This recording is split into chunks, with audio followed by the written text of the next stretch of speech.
So, hey guys, what's up? I'm gonna teach you active and passive voice in this video. Let's start this topic without any delay.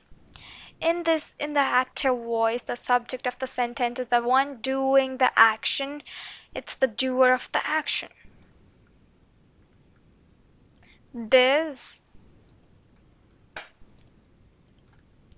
the sentence structure. The sentence structure will be like this: subject, verb, object, and it's straightforward and easy to understand. So let's begin. But active voice is more direct and easy to learn, and passive voice is not like that. So let's see the example. John, subject, eats, verb, pizza.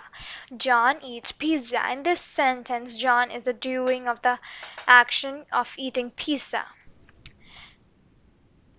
Passive voice. In the passive voice, the subject is not the one doing the action. The action is done the subject.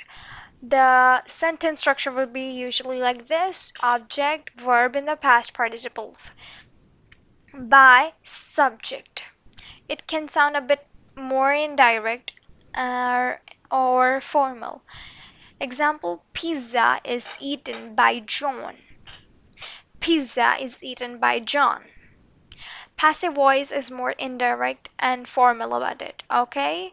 In active voice, the subject is the doer, while in passive voice, the subject is the one receiving the action. Active voice is often more direct and easier to understand, while passive voice can be useful when you want to focus on the object or when you don't know or don't want to mention the doer of the action. So this is how passive voice and active voice meanings and usage of it. So I'll meet you in the next video. Till then, goodbye.